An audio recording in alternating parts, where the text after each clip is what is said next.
Assalamualaikum warahmatullahi wabarakatuh. Alhamdulillahilladzi anzala ala 'abdihi al-kitaba wa lam yaj'alhu 'iwaja qayyiman liyundhira ba'san shadidan min ladunhu wa yubashshiral mu'minina alladhina ya'maluna as-salihati lahum hasanah. Asyhadu an la ilaha illallah wa asyhadu anna Muhammadan 'abduhu wa rasuluh. Wassalli wa nusallim ala nabiyyina al-karim Nabiyyina Muhammad wa ala alihi wa sahbihi ajma'in, amma ba'd. Bapak Ibu sami sehat ya? Syukur, alhamdulillah, ini pagi yang bahagia, penuh berkah, penuh nikmat, penuh rezeki dari Allah Subhanahu wa taala. Harus ya?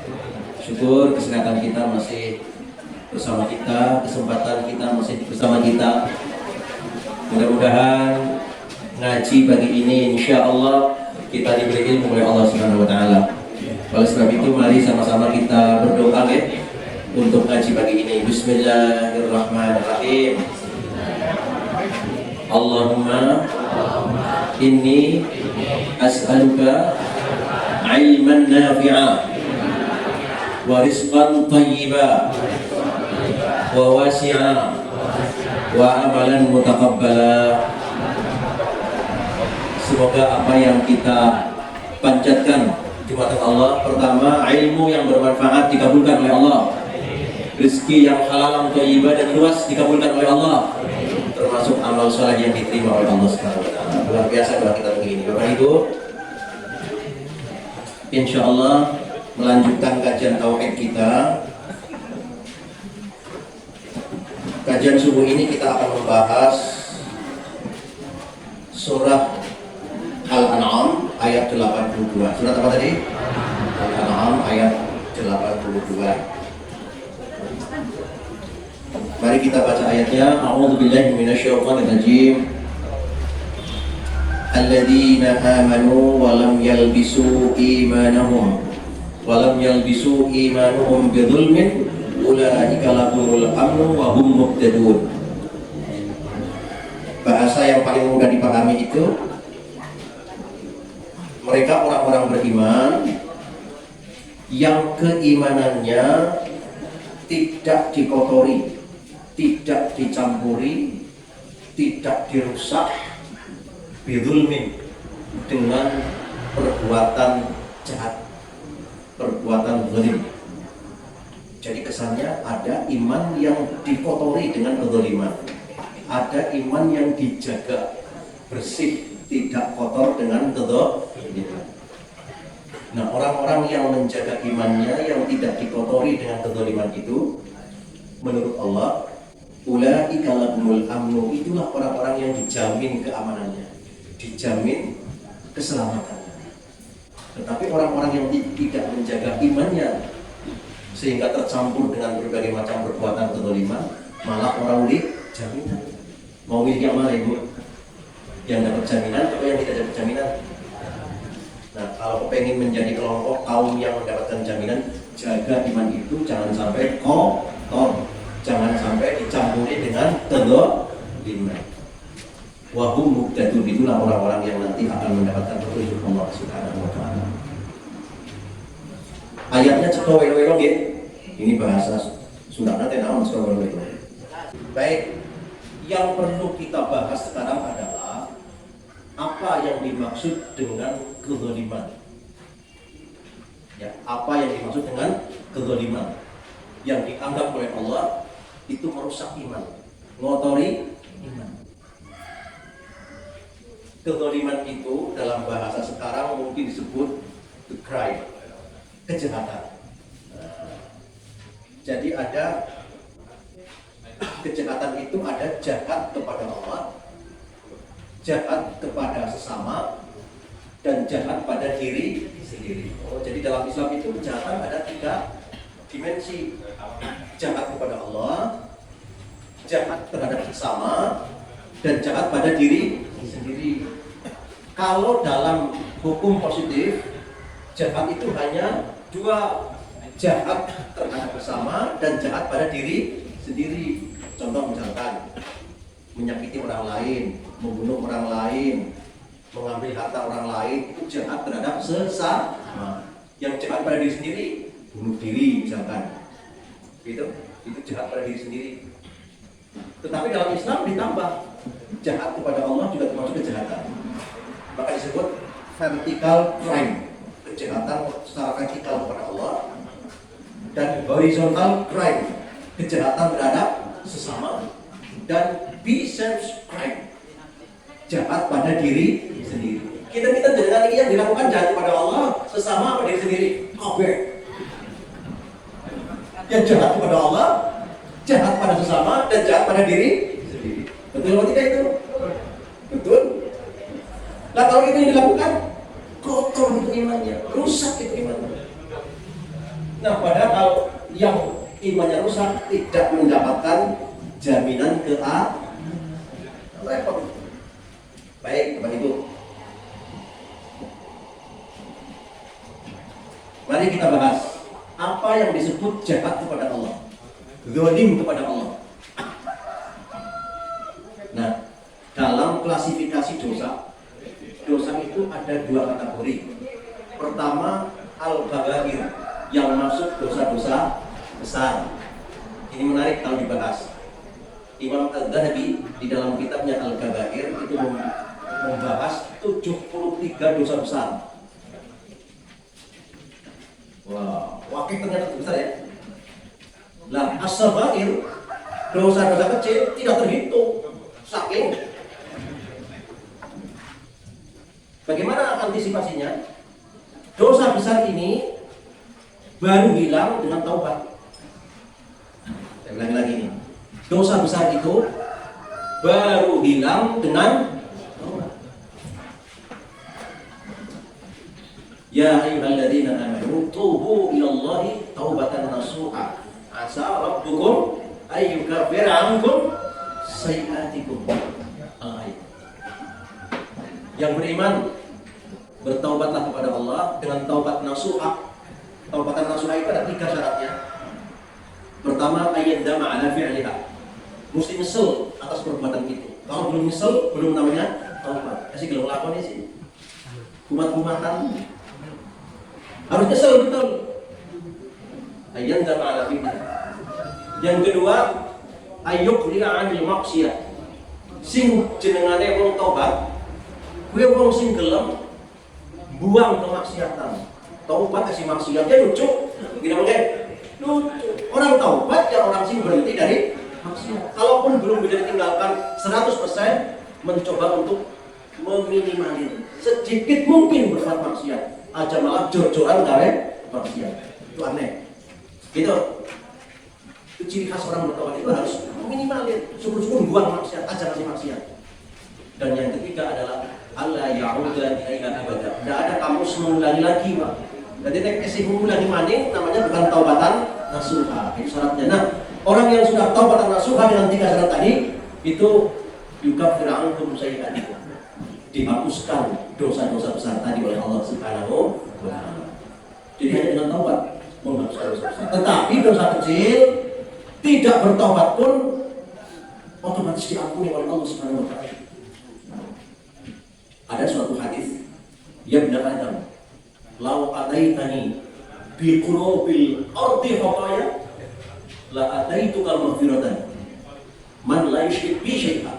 Wahai anak manusia, seandainya kamu mati membawa dosa kecil-kecil sepenuh jagat raya ini, akan aku ampuni kamu selama kamu tidak syirik kepadaku. Jadi dosa kecil kalau dibawa mati otomatis diampuni oleh Allah. Terserah Allah kapan mau ngampuni, tapi akan diampuni. Kecuali apa? Syirik kepada Allah SWT. Baik. Karena syirik termasuk kategori dosa besar yang hilangnya harus dengan taubat. Ingat itu. Ingat itu. Dosa besar itu hilang dengan taubat, tapi dosa kecil terhapus dengan sendirinya. Nah, yang dimaksud zalim kepada Allah, jahat kepada Allah adalah melakukan dosa-dosa besar. Yang tadi ada berapa jumlahnya? Banyak banget. Jadi kalau ngaji kitab Al-Kabair, kalau sebulan sekali 70 sekian, berarti 70 sekian kali tidak tahu kira-kira. Nah ini penting. Semua ilmu mau ngaji yang runtun Pak. Nanti ilmunya benar. Ngaji itu yang runtun. Misalkan kalau mau ngaji yang praktis dari mulai air itu ada berapa, penggunaannya gimana baik. Najis itu ada berapa, cara buangnya itu runtun ngaji begitu caranya. Cara mau sekolah ya kan TK, SD, SMP, runtun, ujung-ujung kuliah, orang SD apa sih itu runtun ilmu ngaji begitu. Nah, saya termasuk yang ingin mempelopori di Muhammadiyah ngajinya si runtun. Meskipun ada tema-tema pengajian yang ada tematik yang tidak runtun orang masalah, tetapi harus ada pengajian yang runtun. Nah, di Wanarja ini saya ingin runtun berurutan bahas tentang tauhid karena ini penting menjadi dasar utama gerakan Islam berkemajuan itu. Atau risalah Islam berkemajuan itu harus bertauhid. Saya ingin temanya yang runtun. Gue tekan kapan rampung ya? Orang saya mikir rampung. Ngaji gue tekan mati. Si bisa ngaji alhamdulillah. Nek esok mati ya istighfar kepada itu sudah nggak usah berpikir rampung. Lalu sama ini kan alhamdulillah. Sebulan sepisah dia buka apa? Terus pokoknya ngaji kan itu laku baik. Insya Allah. Kira-kira Bapak Ibu pengen umur panjang atau tidak? Berbicara Lampung ini, menambahkan ini. Insya Allah. Kembali ke tadi, yang disebut kezaliman kepada Allah dan jahat kepada Allah karena melakukan dosa-dosa besar. Nah, dosa besar ranking pertama adalah asyirku billah, syirik kepada Allah. Itu ranking pertama. Murid memang syirik itu.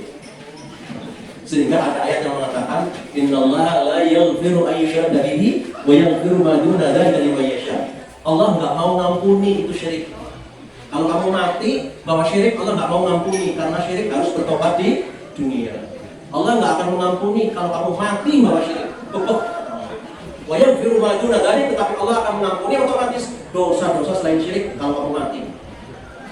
Mengerikan. Harus diantisipasi. Nah, kalau manusia ini melakukan kesyirikan, namanya jahat kepada Allah. Ya bunayya la tusyrik billah, inna syirka la dzulmun adzim. Itu ngeri. Dongger, koma di koma, jangan pernah syirik kepada Allah. Sebab syirik itu adalah dzulmun adzim, dosa yang sangat besar. Jadi kalau orang terlibat kesyirikan kepada Allah, berarti dia melakukan kejahatan kepada Allah. Yang ada hanya dalam hukum Islam.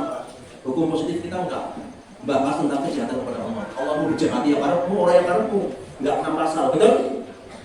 Tetapi dalam Islam jahat kepada Allah itu pasal yang paling mengerikan karena apa? Nasibmu di akhirat itu enggak ada jaminan.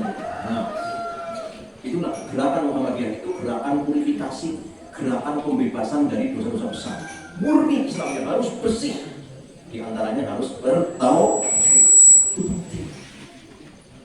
Banyak dalam ayat-ayat yang menggambarkan tentang mengerikannya dosa itu.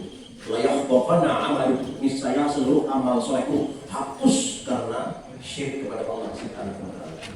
Tetapi memang tidak enak Pak, ngaji bahas syirik itu nggak enak karena hampir semua orang akan tersinggung. Betul atau tidak? Sampai-sampai kita tanya ngaji kok serak-serik baik.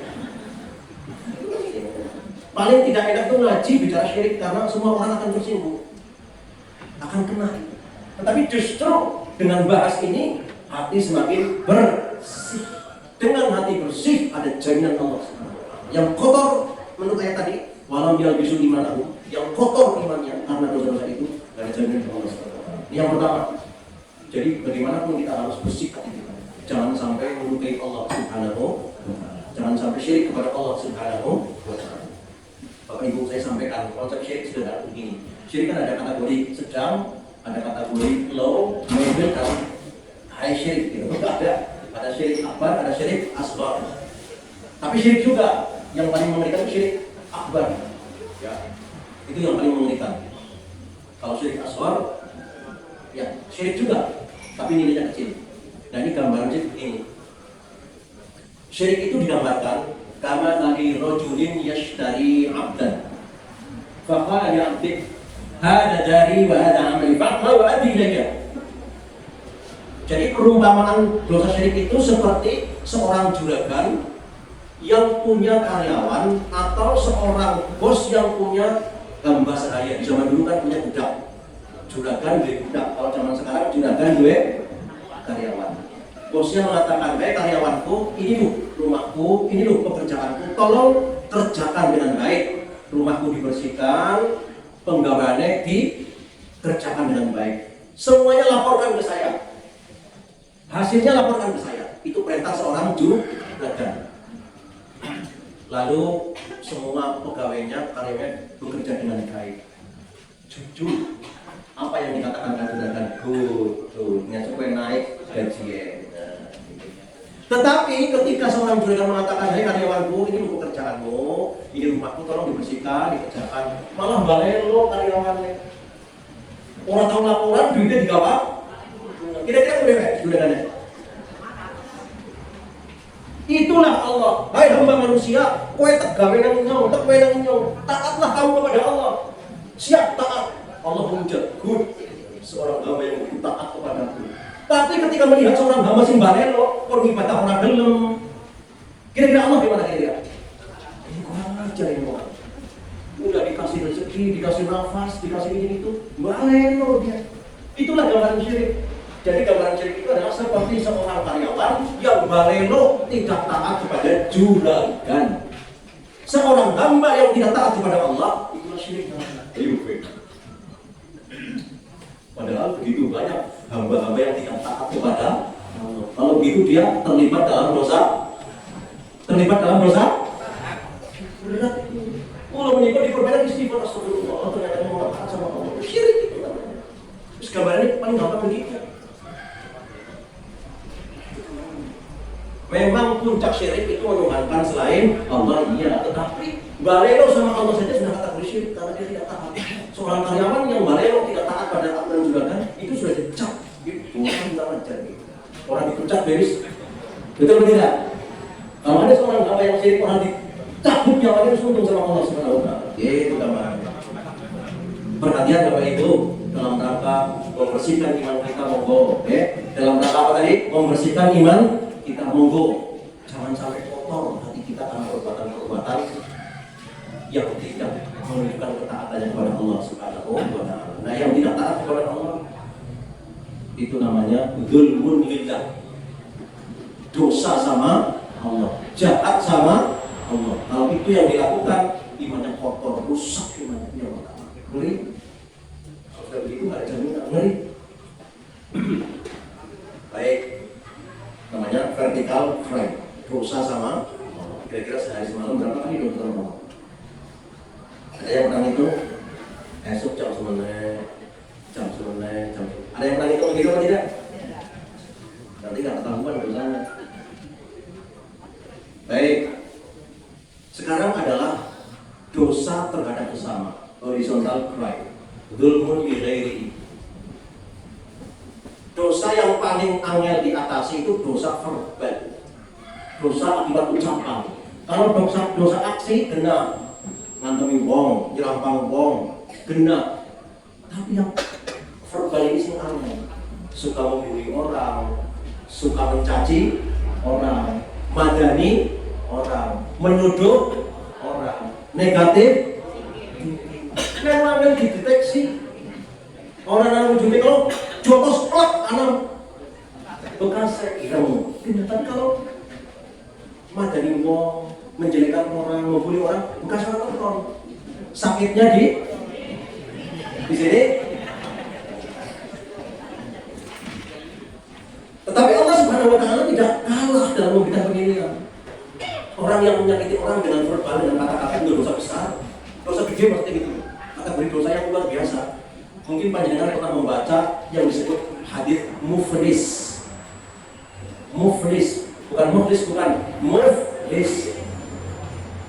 Muflis itu artinya bangkrut. Ada yang namanya Pak Muflis di sini? Kalau muflis ada ya? Nah, yang sudah kandung namanya muflis diganti Pak. Ya, bangkrut. Suatu ketika Nabi mengatakan kepada para sahabat, "Atadaruna mal muflis?" Kamu tahu nggak yang disebut Bangkrut itu apa kata lagi? Tanya kepada para sahabat. Sahabat jawab, al-muflisu fina ma la dirham wa la mata'. Ya Rasulullah, kami ini merasakan yang namanya bangkrut yang enteng-entengan. Enteng karangane, enteng kumae, enteng gadane, bangkrut. Ya, itu bangkrut secara ekonomi. Tetapi ada bangkrut amal soleh.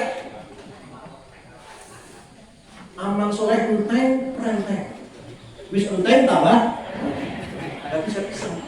Padahal orang ini rajin ibadah. Apa kata Nabi? Bukan itu yang saya maksud. Bukan tanya tentang bangkrut ekonomi, bangkrut amal soleh. Dan pripun kanjeng Nabi? Kata Nabi, ada seorang hamba manusia,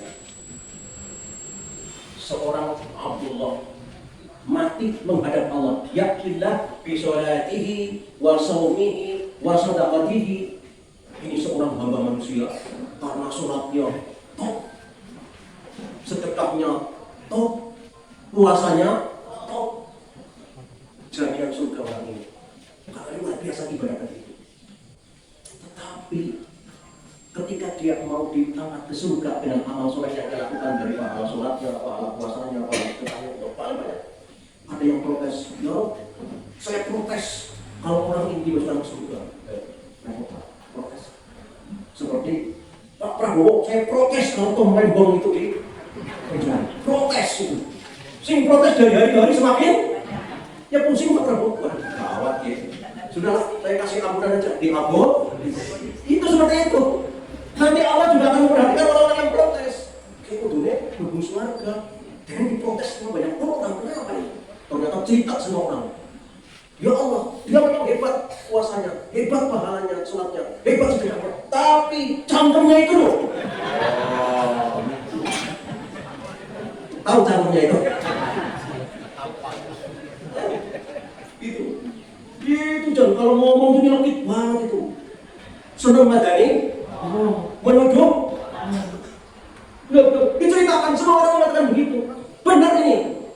Nah, lalu Allah membuka CCTV. Coba cek. Oh bener, wah. Dibuka CCTV-nya itu. Enggak, Allah enggak kan CCTV ketemu. Enggak gimana. Jam 9 senang madani uang jam 9. Oh, sekolah enggak bisa gitu. Apa yang terjadi? Nah, karena dituntut oleh banyak korban orang karena kejahatan kejahatan ucapan. Kalau begitu, ambil seluruh amal baiknya dia, berikan kompensasi kepada korbannya itu, dicukut pahala sholatnya, pahala puasanya, pahala diambil oleh Allah, diberikan kepada korban-korban tadi. Fa'in faniyat, maka setelah enteng, kalau bilang-bilang gue nyari tali korban ini, enteng. Terus kamu modal apa sih? Sudah kis atau sebagainya. Malah parahnya keburukan korban-korban tadi diberikan kepada dia. Jadi diurut, dibakar. Sebagian dia diambil diberikan kepada korban, keburukan korbannya diberikan kepada dia. Sudah, akhirnya dilemparkan neraka. Nah, ini namanya bangkrut amal soleh. Gua menikah yang sudah banyak amal ibadahnya, pahala sholatnya baik, pahala puasanya baik, sedekahnya baik, cangkemnya itu dijaga. Mulutnya jangan sampai orang sakit karena ucapan kita, jangan sampai orang gelo karena tuduhan kita, dijaga itu mulut. Begitu Ibu? Ini ibu yang ini.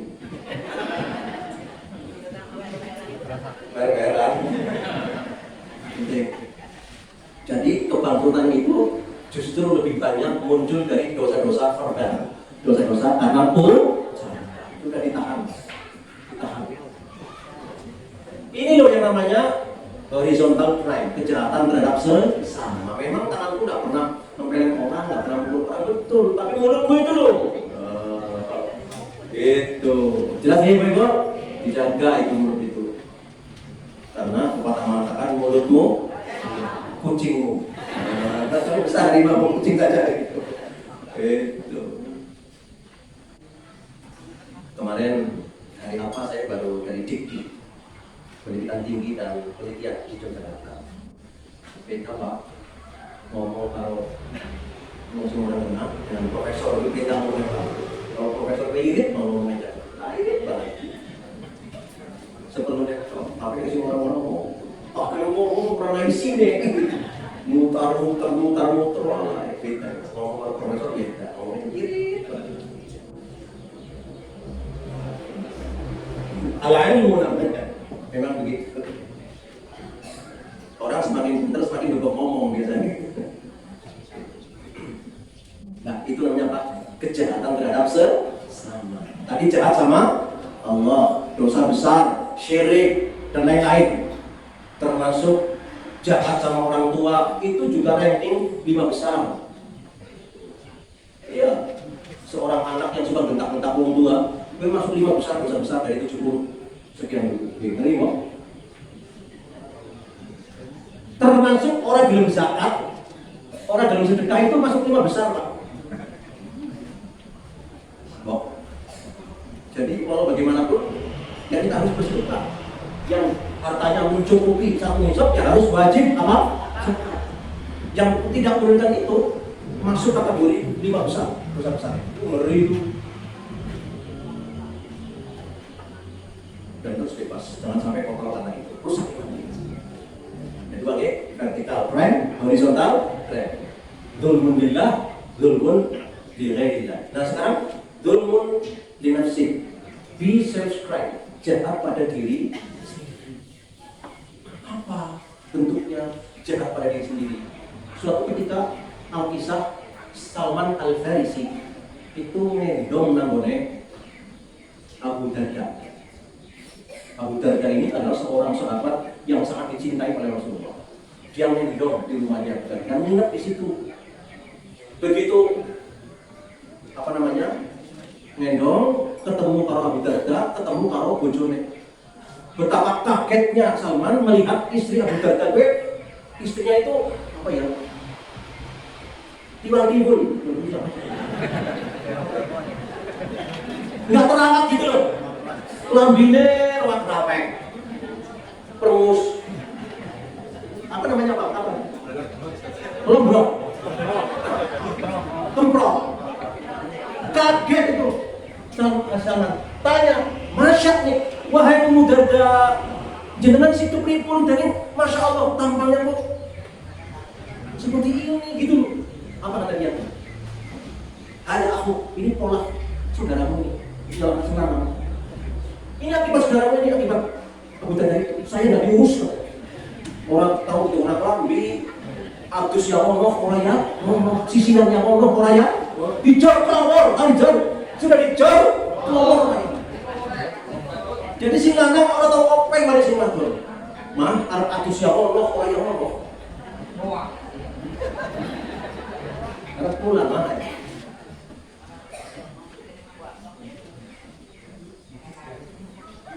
Betapa kagetnya itu Salman melihat istri Abu Darda. Abu Darda itu dalam kondisi yang compang-camping seperti itu. Karena suaminya tidak pernah ngurusi. Jadi bapak-bapak, istri harus cantik Pak. Meskipun sudah tua, akan liper nggak apa-apa.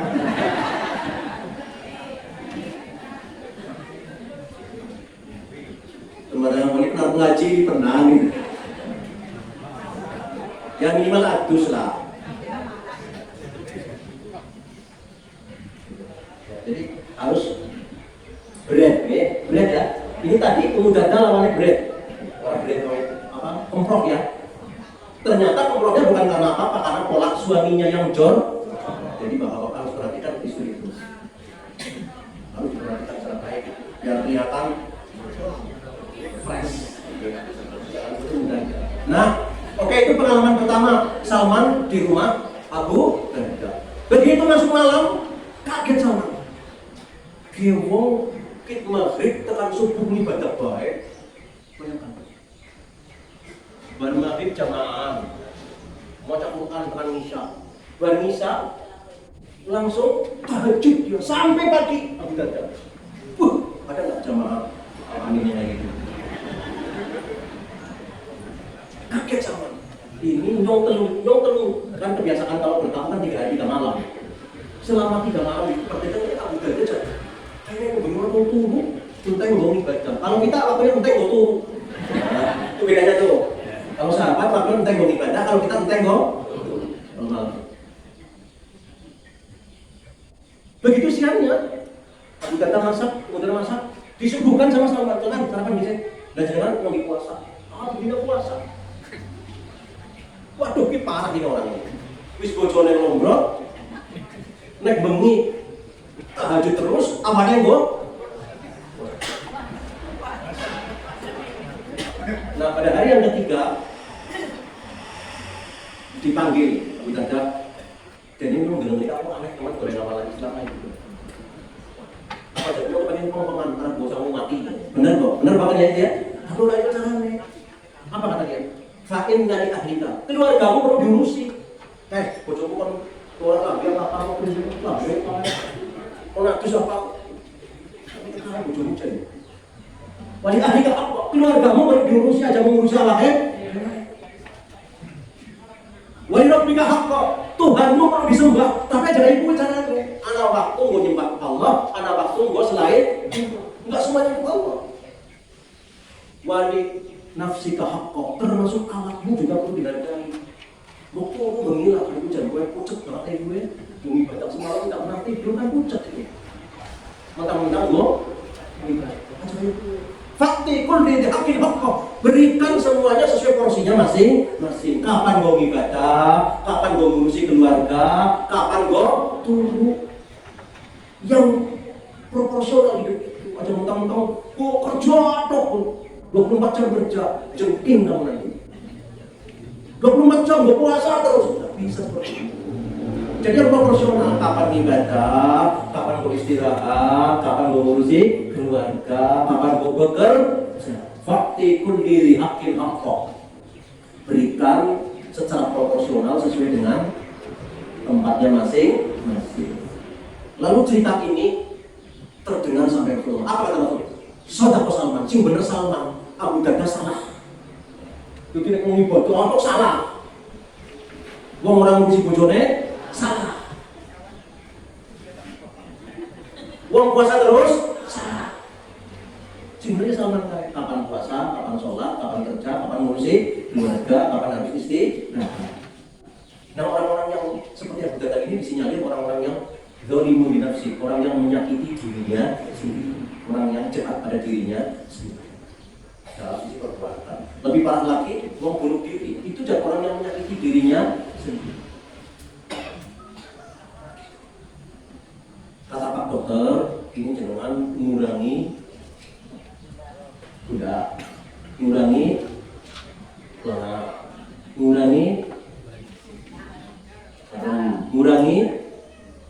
Allah orang baik. Pangan kabeh. Akhirnya klop. Yang salah siapa? Jahat pada diri. Kalau enak, berarti dari klop. Di balik enak yang hanya tapi yang dirasakan kejam-kejam. Betul apa tidak? Itu namanya jahat pada diri sendiri. Masa apabila orang keluban baik, tempe aja baik, ya sekali-kali makan sih. Pak Harto dulu itu setelah makan durian, saking kepengennya makan durian, bukan makan durian peluk. Ya karena memang usianya sudah tidak tua untuk kepengen banget. Berarti Pak Harto dulu dia kan lembek jalan durian bapak malah kelak. Jangan menyakiti diri sendiri. Itu Islam mengajarkan kita harus menghormati diri sendiri, tahu diri lah. Nah ada 3 kejahatan, jahat kepada Allah, jahat pada sesama, dan jahat pada diri sendiri. Nah kalau sampai kita berbuat yang 3 ini, imannya rusak. Padahal perintahnya walam yang dusu iman ungdulmin aja masih imannya rusak, aja masih imannya kotor. Sebab orang yang bisa menjaga imannya dengan kekotoran tadi, baik jahat kepada Allah, jahat terhadap sesama maupun jahat pada diri sendiri, itu adalah orang yang dijamin keamanannya oleh Allah SWT. Nah, ini yang luar biasa ayat ini. Semoga menjadi koreksi kita bersama-sama. Gitu, karena iman ini penting sekali. Iman itu penting sekali, jangan sampai kotor keadaannya. Maka Bapak Ibu, semoga Allah